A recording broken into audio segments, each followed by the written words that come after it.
మొదటి నుంచి నాకు నువ్వంటే ప్రాణం. నేను తప్ప ఇంకెవరిని పెళ్లి చేసుకోలేను. నీకు ఆ విషయం చెప్తుంటే నన్ను దూరంగా ఉంచుతున్నావు. ఇలా నాటుకు వాడితే నువ్వు నన్నే పెళ్లి చేసుకుంటావు నమ్మి ఇలా చేశాను. అందుకని ఇంత అబద్ధం చెప్తావా? నీకు చెరగటం, నాకు ప్రాణ సగటం, నీకు రేచిగటని తెలిసి నా గుండె పగిలిపోయింది. ఆ రోజు నువ్వు ఆ మాట చెప్పిన దగ్గర నుంచి నేను చెయ్యని పూజలు లేవు, ఒక్కని మొక్కులు లేవు. మాట్లాడుకో, నేనేమైనా సహిస్తాను, కానీ ఈ అబద్ధాలు మోసాలు మాత్రం సహించలేను.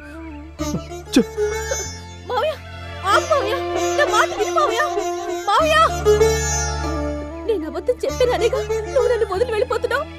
నేను నిజంగా గుడ్డిదాన్ని అయితే నువ్వు నన్ను పెళ్లి చేసుకుంటావుగా. నేనే అబద్ధం అయితే చెప్పాను, అది ఇప్పుడు నిజం చేస్తాను. నేను చేసిన తప్పుకి ఇదే ప్రాయశ్చిత్తం.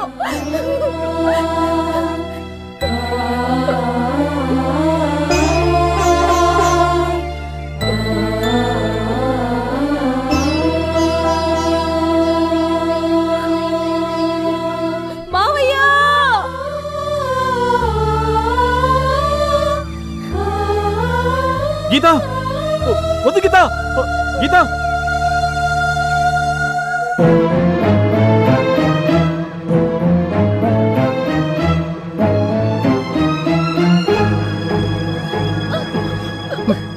వదులు మావయ్య, వదులు, వదులు.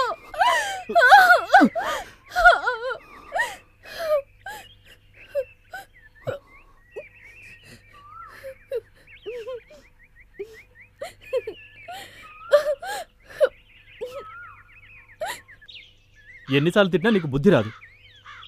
ఈ డబ్బులతో తాగేకు, ఇంట్లోకి బియ్యం అవి కొనుక్కో. ఎన్నిసార్లు చెప్పినా ఇంతే.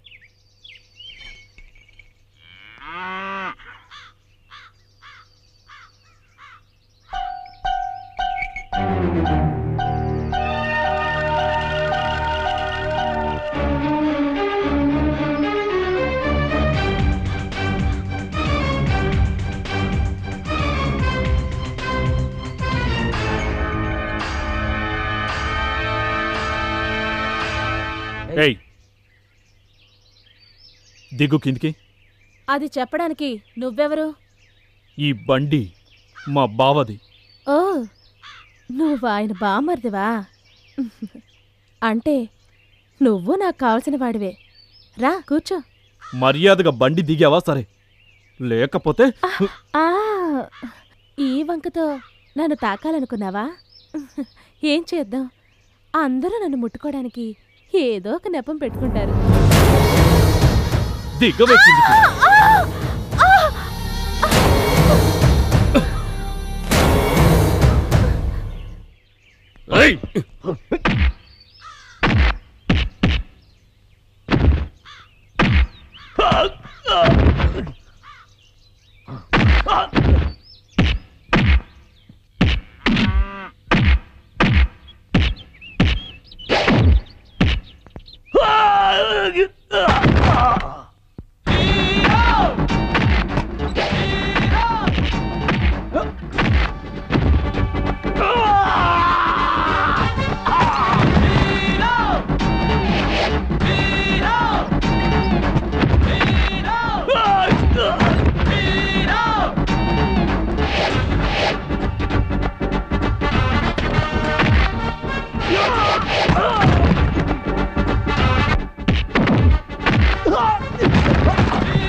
గజా గజా ఏంటి బావా?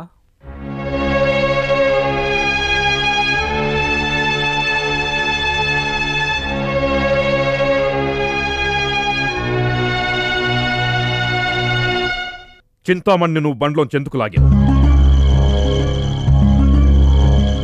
చెప్పెందుకు లాగావు? మరేంటి బావా, మా అక్కయ్య కూర్చునే చోట ఇంకెవరితో కూర్చుంటే చూస్తూ ఊరుకోమంటావా? అక్కడెవరు కూర్చోవాలో ఎవరు కూర్చోకూడదో నిర్ణయించాల్సింది నువ్వు కాదు, నేను. వెళ్ళి తప్పైంది క్షమించమని అడుగు.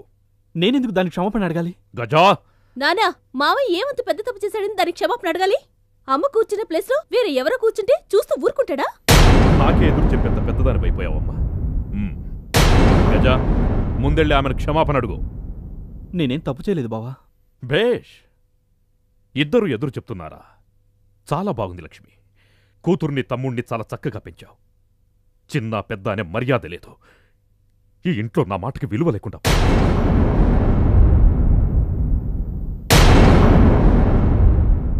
గజా, చింతామణి దగ్గరికెళ్ళి క్షమాపణ అడుగు. ఏంటక్క నువ్వు అదే అంటావు? నాకు ఆత్మాభిమానం, గౌరవం అంటూ లేవా? అక్క, ఎక్కడికి వెళ్తున్నావు? చింతామణి ఇంటికి. అక్క, నీకు నీ ఆత్మాభిమానం ఎంత ముఖ్యమో నాకు నా భర్త గౌరవం కూడా అంతే ముఖ్యంరా. మీరిద్దరూ ఆయన మాటకి విలువివ్వకపోయినా నేనిస్తాను. ఆయన మనసు నొప్పించటం నాకిష్టం లేదు. వద్దక్క, నీ మనసు బావ మనసు బాధపడేటట్టయితే నిన్న ఆత్మాభిమానాన్ని, గౌరవాన్ని వదులుకుంటాను. నేనే వెళ్ళి క్షమాపణ అడుగుతాను.